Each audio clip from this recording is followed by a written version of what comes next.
Are we All having right. good? Yeah, we ought to make sure we're recording. We're recording now. We're live. All right. So we're going to do a training on the coaching results tracker. So like I was saying, it's like 5 minutes a day that you spend on this. It's so much easier if you do it that way. If you try to play catch up with it, it's a little complicated. So, being that it's December, it's a great time for me just to show you how to do this so that on January 1st, you just start clean. So we'll Okay. use for 2020, we'll use whatever you had in play already, but we'll start using this January 1st, 2021. So when you get the file that I emailed you, you'll do a file save as. Mhm. Save it as 2021, doctor name. So I know when you email it to me who it is that's sending it to me. Every month, at the end of the month, you just send me that copy, CC the doctor on it. And sometimes the doctor pay attention to that one. Sometimes I just screen share like I'll do today and I show the numbers. So let me just make sure that what I'm going to show here does not have anybody's name on it. No, it does not. All right, so I'm going to share my screen Okay. and I'm going to show you guys how we do this. All right, so here is how the tracker works. So this is, again, this is filled out. So across the bottom here, you're going to have a tab, and here's how you rotate through those, right? I find it best to use it in Excel versus like say Google Docs. Like it just doesn't work quite the same there. So if you're using Google to share it, you might download it and upload it or whatever. But if multiple people are using it, you can put it in Google Docs and then just share it with me. I'll download it in Excel and look at it this way.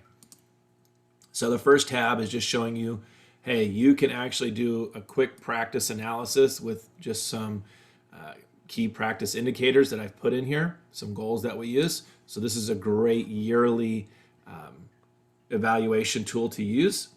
And then and so I'll let you look at that if you like. And then it just jumps right into tabs. So practice and hygiene and doctor. So when you get this tracker, all the yellow is going to be 0, like you see down here.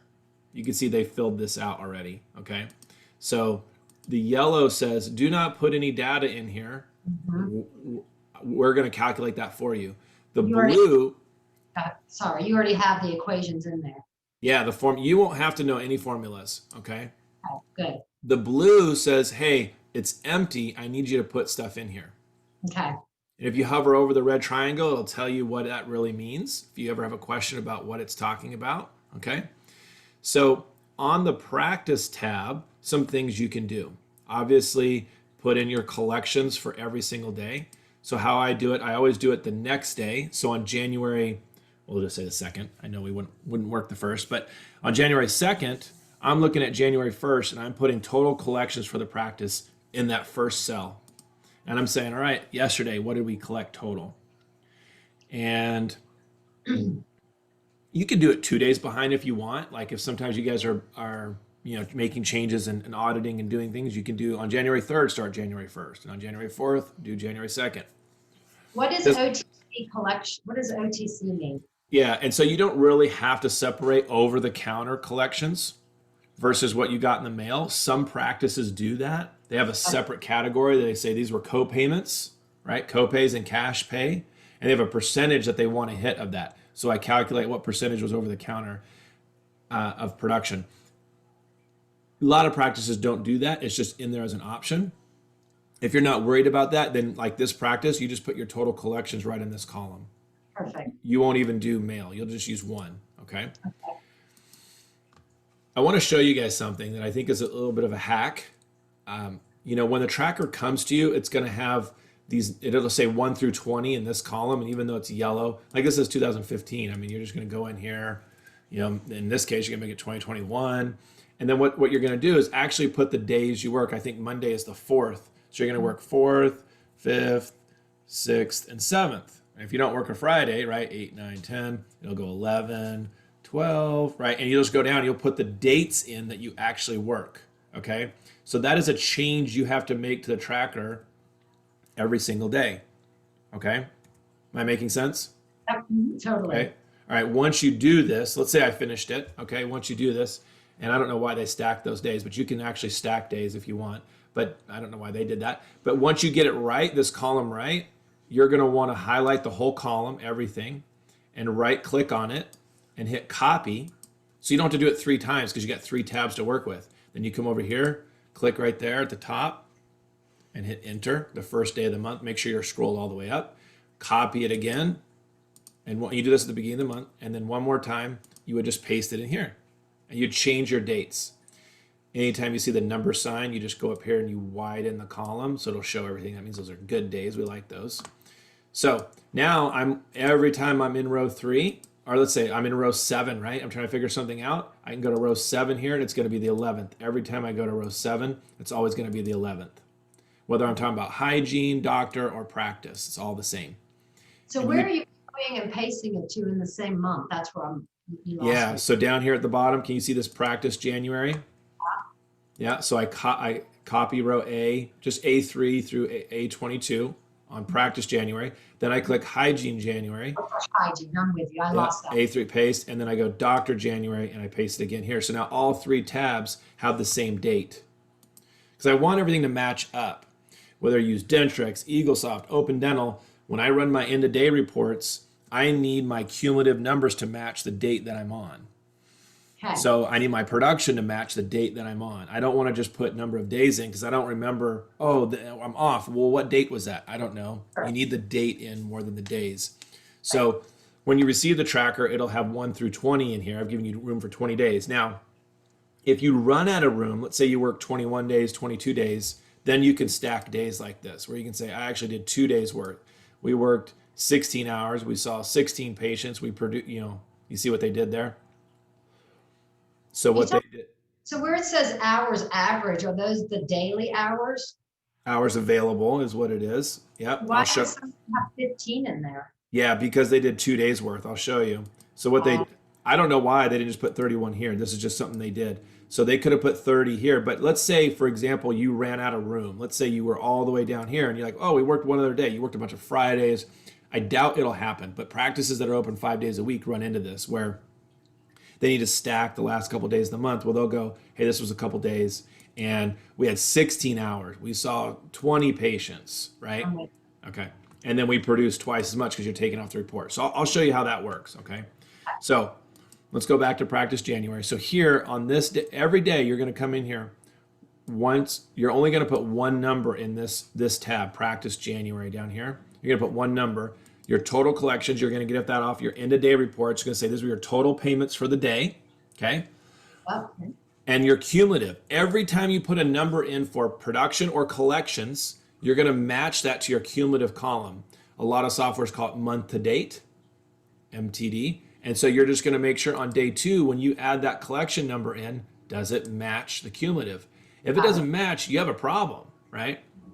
Something's not balancing. Yeah, your dental software is always more accurate than this, but somebody went and made a change in your dental software or you did a typo here. But that's why you always check the cumulative column every time you put something in, okay? Got it. That's super important. All right, so let's skip the hygiene tab here at the bottom. Let's go to Dr. January, and I'll show you how this works, okay?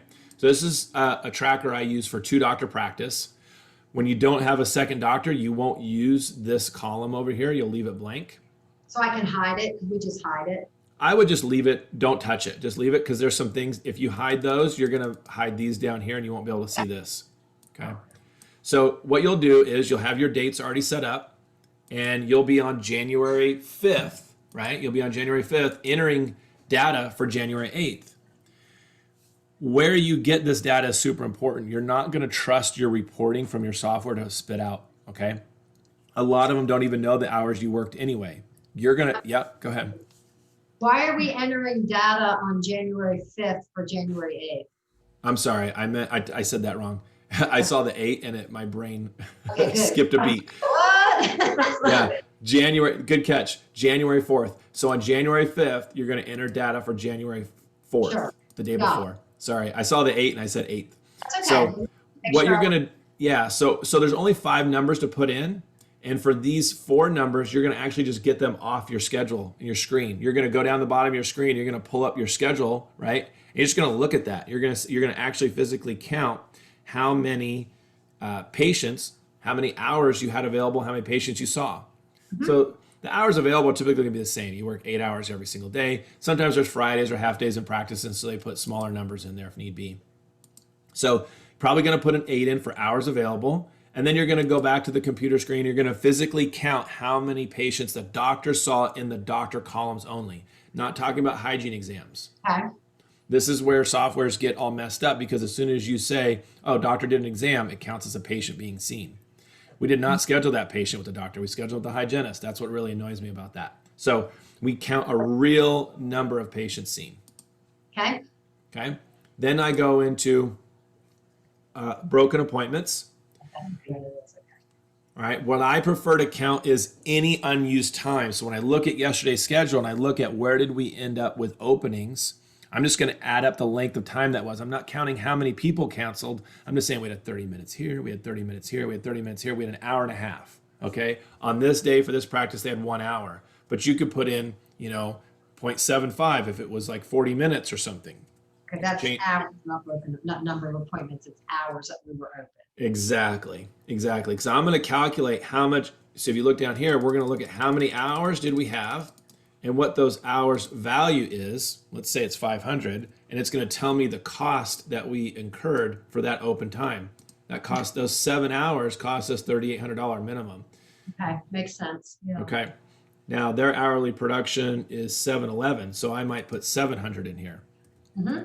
So now it cost me $54.25, and my goal was to only be at 913 because I'm at 1% open time. I wanted this to say 1 hour, not 8 hours. All right. Okay. You can set a 1% or 3% goal. It's usually what I do depending on the practice. Okay. So then I would look at new patients. Mm-hmm. And some practices schedule new patients on doctor and hygiene, one or the other, both, doesn't matter. I'm not going to count the patient in both. Like some practice will say they see the doctor first and the hygienist. They only can count as a new patient once. I'm not going to go over to the hygiene tab and in that new patient column count them there as well if they saw both. I count them in one place, and we count them like this. This is very specific. I only count adult comprehensive exam new patients. So I don't count children, right? I don't count kids, and I don't count emergencies. Okay. You want to count an emergency as a new patient, get them back for a comp exam. That's when they're valuable to me, right? No comp. So no LOEs, basically. The way we schedule our new patient experience, that 2-hour appointment, that's a true new patient. Yeah. But what if they're a new patient in hygiene and they haven't seen the doctor for anything, but they're only being seen as a new patient in hygiene for hygiene? Does that count as a new patient under hygiene? Is the doctor going to go in the hygiene chair and do the comprehensive exam that day? They're going to come back another day and do it with the doctor? We're going to try to convert them to a new patient experience. That's when we count them. So you don't count a new patient in the hygiene chair for an adult pro fee? I mean, you do that, right? But I'm just not counting them as a new patient at that time. They don't, look, you just said, we're going to try and convert them to a new patient experience. If they don't, they're not a new patient. I just wanted to make sure we're on the same page. So only new experiences are counted as true new patients. Really, if you really want to get down to it, Michelle, it's really only comprehensive exam, D0150s. That's when we count them. So you could have a new patient be seen in hygiene, right? And the doctor could go in the hygiene chair and do the comprehensive exam that day. That is possible to do, and offices do that. And so you could count the new patient on the hygiene side, but for your practice, my guess is this is where you're going to count them is on the doctor tab. Yes, I agree. How you guys do it. All right. Now, here comes the curveball, okay? Every time you put a digit in here, 1, a 2, or whatever it is, you have to then go put that, you have to mirror that somewhere, okay? I'm going to show you where that is. So you'll scroll through the whole year, and you can move the tab to the front so you don't have to just go find it. But right here, we finished December. Yearly summary is going to be really important. We'll talk about that in a minute. And then right here, new patient analysis. Okay, now I can move this to right here if I want. So it's right there. I can move it beginning of the year. I can make this red so I don't forget it, so it stands out. So I go, where is that? Oh, there it is. Yep. But every time you get a new patient, you're going to plug them into this. Okay. So imagine this is a blank slate in the blue. You're going to put all your referral sources here at the top that you use, okay? Referrals in Google. Those are the top 2. Yelp, Facebook, those types of things, okay? And every time you get one, you're just going to put like right here, oh, we got one. We're just going to change a 0 to a 1. Oh, we got another one. We're going to change it to a 2. You see what I did? And then what I'm going to track is how much are we spending every month, every year to date on that marketing source. So I know how expensive it is to get a patient from that source. So if you're spending $3,000 a month on this mailer and it only generates 23 new patients, that means every new patient that came in from that source cost us $1,500. Is it worth it? Okay. That's how we determine if a marketing source is valuable or not. Compared to the Google marketing we do, we're only paying $84 per patient. Let's keep doing that. Maybe we should take that and put more money into here. You see what we're doing? Mm-hmm. Okay. All right. This is an expanded view of a marketing page, a new patient analysis page. I've grown this for them. Most of them have about, they go to about right here. They have room for about 5 or 6 different marketing sources. So this one's a little bit more expanded. Okay. Can I ask a question? Yeah. So is there any way to add to this new patient analysis spreadsheet a column that says treatment booked, treatment completed? Because this is something we're already doing in another book, and it's like we're overdoing too many things. Does that make sense? Yeah, I want to consolidate for you, and if you can just use this, that would be great, so you don't have to do the other one. That's why we're starting January 1st. Consolidate. I didn't use that word. Yep. Could we add some columns to this that just says amount of treatment booked for the month of January for the new patients? Or do you see what I'm getting at? So you want to know out of the 41 new patients, what the total dollar amount you presented to them and the total they scheduled? Correct. Perfect. Yeah. You can just go right here and say production. You can add it. You just say production scheduled or presented, and then right here type production booked, and then I'll put the formula in for you. Once you send it to me, I'll send it back to you. Yeah, and then you just put a dollar amount. Set it up and just send it to us if you'd like, so we're not sending it back and forth. Yeah, I want to know what you guys want. So let's get more specific with that once we start using it, and I'll make sure it's there for you. Yeah. And if, right now, well, this isn't going to be yours, so no, I know. I'm just saying. We want exactly what you said. And, we'll just do 2 columns there. So yeah, do me a favor, do a save as. You can leave it blank. Do a save as on your end with your doctor name. Send it back to me. And remind me that you want that done, and then I'll edit it and put it in there for you. And I'll just make sure I understand. You just want a place to be able to put total dollars presented, total dollars scheduled. Do you want like a percentage, or do you want? I'll give you exactly what we want off of our new patient monitor book, and then that way we're not doing new patient monitor book and this. You know what? Send me that book too, and I'll look at it and see what's there, and I'll see what I can do. Okay. All right. Perfect. Yeah. I have a case presentation tracker that's totally different than this that offices use when they really want to get into it. Okay. And it has new patients and existing patients in it. So that's a whole other level and for another time. And then not last question necessarily, but one more question. At the end of the year, then you'll send us next year a brand new one of these. I don't have to save it because right now that's like really complicated what we're doing, and it's kind of ridiculous. Yeah, no, because I'll make changes and updates to this every year, and so you'll get an updated version. You can see this is it says 2019, but I know I made changes to it in 2020, so I just didn't call it 2020. Okay. So, all right, so from back to Dr. January tab, what you'll do in your hours available, patients, open time, and new patients, you'll get that from your computer screen. You guys have Open Dental, right? Yes. So you'll just be looking at the computer screen on the schedule and physically with your finger counting these things, okay? Bean counting.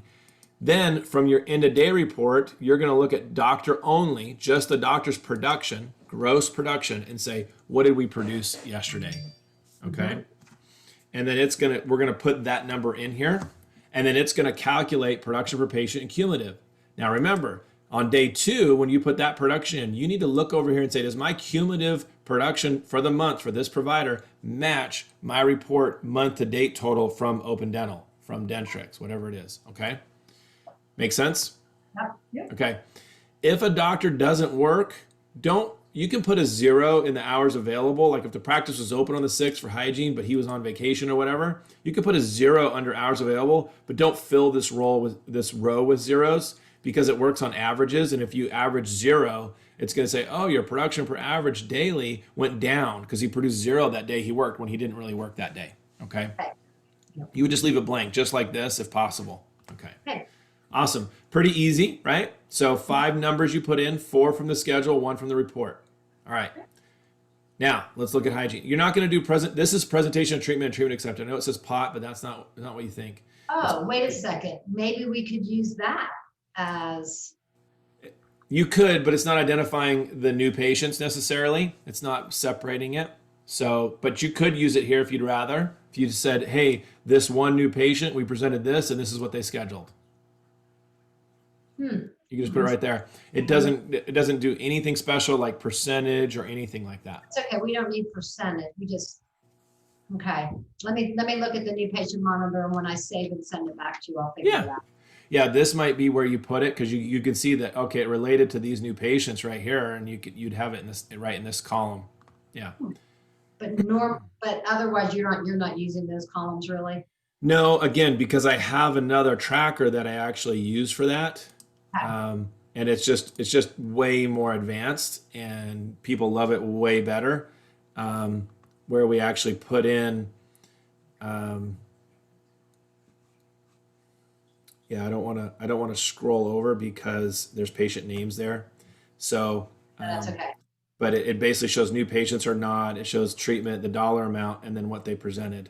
And then here's a follow-up column. So this becomes a super valuable tracker. And like I said, it's for another time. So you'll do 5 numbers on doctor, and then you'll click over on the hygiene tab. And for right now, you have 1 hygienist, but maybe eventually you have 2 hygienists, right? You put Jen here, and then whoever the next one is, right? And when we get a second hygienist, we'll put them there. And you do the same thing. You'll have the date already lined up, but you'll look at the schedule for the first. Now it's not the same. 1, 2, 3, 4. Now it's 6 numbers, not 4, because we added perio columns. So you'll put hours that she worked, how many patients did she see, and then of those patients she saw, how many of them had a 4910 periodontal maintenance, and of those patients she saw, how many of them had scaling and root planning. Now I'm not putting the number of quadrants they had. They could have come in for a two quadrant scaling and root planning, but they still count as 1 patient. It's number of patients. This is the number of patients seen that had this procedure. What about prophies? They're not on there? No, because it's assumed, right? She saw 5 patients, 2 had perio. That means 3 were prophies. Okay. I'm just wanting to calculate perio percentage. So when you get down here, I can look and see what hygiene perio percentage is. And I can tell you I want this, closer to 30%, if not 35. And then I can work with the team on why that's the number it is. And then you'd put in, again, open time. It makes sense. There were 2 hours of open time. They only saw 5 patients. And this was probably a 2-hour appointment, right? Yep. They didn't see any new patients in that column, which you're probably going to have a lot of zeros there because that's not how you guys do it. And then from the report, I'll put total production. It'll calculate these 2 columns right here. And I'm just going to make sure I'm always verifying that the month-to-date number, when I plug this number in, my month-to-date open dental report or Dentrix report says the same thing, that they match the cumulative and month-to-date. Okay? As soon as it doesn't match, you're putting in the right number today, and as soon as it doesn't match, somebody changed production yesterday, the day before that, right? They went back and made a change. All right. So 6 numbers from the schedule, 1 number from the report. Pretty easy. Doctor, 4 numbers from the schedule, 1 number from a report. On the practice tab, 1 number from the report, collections. Make sense? Sure. All right. Now, as you fill this out, okay? Makes sense. It does. All right. So as you fill this out, you're going to start seeing, this is all yellow, means don't put any data in, you don't have to do anything. You're going to start seeing your month fill out, okay? Yep. And if you see something missing here, you're going to know, oh man, I missed that. There's zeros, I missed that. Okay. Now again, I expanded this tracker for a client to show you guys some things, but it'll say insurance and it'll say other write-offs in 2 columns on your tracker. Every month, I want you to run a monthly report of your adjustments, and I want you to split up any insurance and everything else. So in this practice, they wrote off, I don't know, $3,200, whatever that is, $3,400 in adjustments between these two columns, okay? And so their total report would have said 34 right here, 6,015, and they just split it up over 4 different kinds. Now, the reason they split it up is because they have an office membership plan and they wanted to track those write-offs separately. So again, if you want some customization, I can do that and help you out. This office, they're really savvy with Excel and they just did it themselves. So, but I'm happy to help, okay? So you're gonna monthly put in 2 numbers. They're both off your adjustment summary report, and it's usually totaled, and you got to separate it out for me and do the math. You know, if you had $4,000 in write-offs, 2,000 were insurance and 2,000 were everything else. That's all I care about. So what would be an insurance write-off?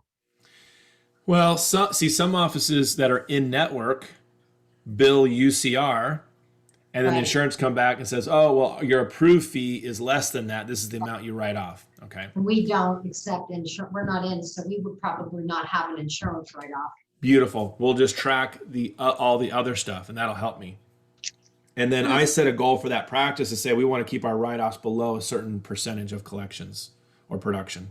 We may want you to customize a couple columns for us for write-off. Yeah. I'll have with Dr. Spencer on that. Yeah, absolutely. Absolutely. Usually what I do is if I see something out of whack, I go, whoa, I need to see that report. Why was it so high?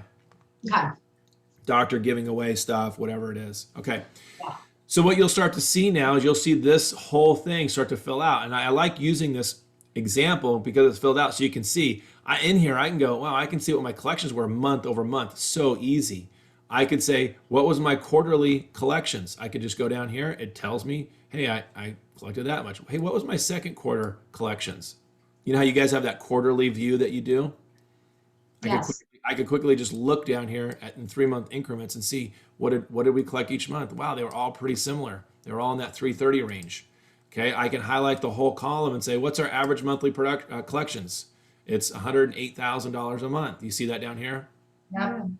And okay, so if we average 108,000 in collections, what do we average in production? Wow, 110. We're pretty darn close. I can go down here and see that we're at a 98% collection rate. That's awesome. What I do for practice is I add their write-offs back on top of it, right? So a gross collection amount. This is money in the bank plus write-offs gives me this total, and I compare that to production. They can't collect any more money. Their gross collections is above their net production. And so at the end of the year, when we run our year-end reports, the numbers should match up to this. If you've been paying attention to your cumulative column matching your month to date, then yes, it will all match. And then what's beautiful is this time of year, I now do a goal setting meeting with everybody, and it magically tells us what would a 10% increase be, what would a 20% increase for each department and new patients and collections. Nice. So it's very user friendly, okay? And we'll know what worked, what didn't work. I'll say, wow, our perio percentage was really low. We got to fix that. Now, this practice was seeing a ton of new patients. They were a brand new practice, a scratch practice. This is their second or third year in existence. So they run all their new patients through Hygiene. That's why there's openings there, because they're trying to grow everything. You can see they went from having 51 open hours a month in Hygiene down to like 30 or 20, okay? Wow, because they were growing the practice. So it's really hard to have a high perio percentage when you're seeing all new patients, right? Yeah. And then there's certain parameters, 500 per patient, 500 per hour. Why aren't we hitting that? Let's talk about that. And I get into it. You can see they started tracking open time correctly. They were just tracking when they had a cancellation. And I said, no, I need to know every opening because I need to know, even if it wasn't a cancellation, I need to know what's lost opportunity. I need to know how many more patients can the doctor handle. Oh, wow, we have a lot of room for growth. So they didn't get a lot of cancellations per se, but they had a lot of openings because it was unfilled. You want us to include, like, if we didn't fill a block, that's everything. The A column. Everything, because that tells me we have room to grow. Because if you give me the production, go, yeah, we produced 60,000 and we only had 2 hours of cancellations. Wow, you really don't have much room for growth. Oh no, we had like 10 open hours on the month, 20 open hours. I need to know that too. So you put all your open hours in there. That's fine. Okay. Make sense? It makes sense. Okay. So what's going to happen is you're going to use it starting January 4th, and you're going to change the dates first, and you're going to start using it for, a week or two, and you're going to have questions. Email me those questions. And if we need to do this again, we'll do a follow-up. We'll do some more training on it. You'll say, well, I forgot you said this or that. I mean, we're 2 weeks away from when you're going to start using it. So there's a chance you forget some things we talked about. So watch this again if you need to right before January 4th or something. Perfect. All right. That sound good? Yes. All right. Any questions about this? Not yet. I think you Okay. said once we start using it, we'll probably have questions, but Yeah. yeah. There's a lot of additional tabs, back here to use, but I wouldn't worry about any of those right now. I do like the last two. They show production versus collection graph. And this, I don't use it a whole lot, but it's just a great view, a look at what production, what collection was as a monthly. I love that. And then it shows on this tab, it shows hygiene versus doctor. So you can see how consistent are we, how inconsistent are we. And this year with COVID, all of a sudden in March and April just went 0-0. They talk about that V-shaped recovery, and you can literally see it on here. Is this are these numbers true for a practice that we're looking at? Yeah, this is a real practice. Yep. Just out of curiosity, how many hygienists do they have? At this time, they have 2. Okay. Yeah, most hygienists work about 110 hours a month when they're working 4 days a week. So I can tell you this practice has about 8 days a week of hygiene. And then you can see some spikes. Maybe somebody's working some Fridays. They try to grow a little bit and started getting more. So maybe like 2.5. In they kept growing, right? And the reason they were able to do that is because you can see how many new patients they're seeing every month. And you see where that spike started happening. Yeah, can you go back to the hygiene? My brain's thinking because I'm a numbers person. Go back to the hygiene for the year-to-date hygiene, the graph that showed what the monthly production was. And then at the bottom, yeah, that's what I'm looking at. So with 2 hygienists, they're averaging about let's just say 30-ish a month. And what's their year to date? So if we go back here, I can show, it's a little bit easier to actually look here on what you're talking about. You can see their production right here, averaged in hygiene. It averaged 31.4 a month. And on the year was 377,485. I was just kind of comparing that to Jen doing 3 days a week, what she did this year. Yeah. So, yeah. And really, I wouldn't get too caught up in this, since we're recording this for other people to see, I wouldn't get caught up in a total production month, right? Month to date production total. I get caught up in what that production per patient is. I want this like at 175.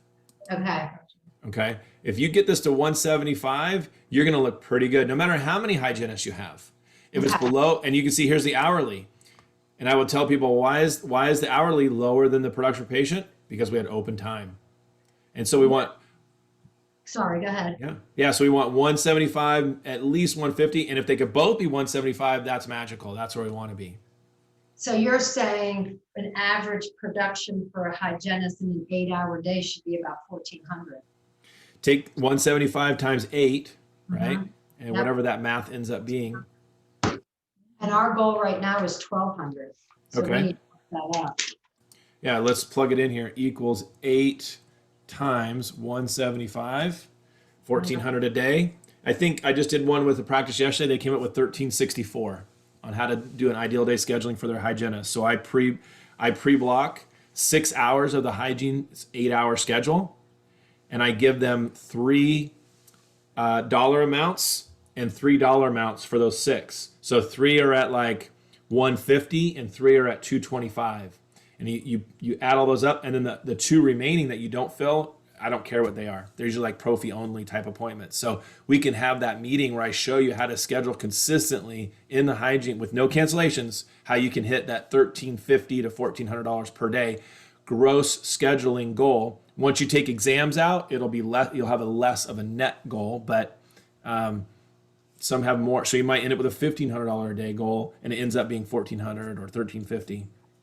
So we should try, which is what we're doing. If we would schedule 3 PTs in the morning from 8:30 to 12:30, which is what our goal is to do, she could be. I don't. Yes, I agree with you. I don't base again, I do it on dollar amount. So I take your perio maintenance fee 3 times, 150, 150, 150.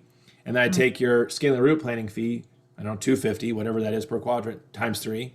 But it doesn't mean you're doing 3 quadrants of scaling route planning. It just means you're doing 3 procedures, 3 appointments a day that are equal to 250 or more. If you did a whole day of prophy only, you're not going to hit that goal. got it. Yeah, but you do prophy, exam, 6 x-rays, fluoride, and I don't know. But you do that and it adds up to 250. That goes in that block. I have 3 of those a day. Yep. I'm not going to schedule 6 or 8 of those a day because the hygienist is going to be wiped. It's going to be a crazy day. I'm going to balance every day. So I'll show you guys how to do that, how to set it up, and that way it's a predictable daily goal. But yeah, I think this is the norm. I do say 150 is my bottom. So if you change this formula to 150, if you were, say, okay, we're going to take exams out, 1200 becomes maybe your ledger goal, and 1400 is your scheduling goal.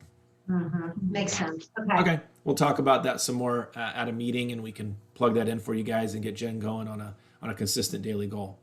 Okay. All right, awesome. So let's stop my share here. We'll end the recording. Excellent.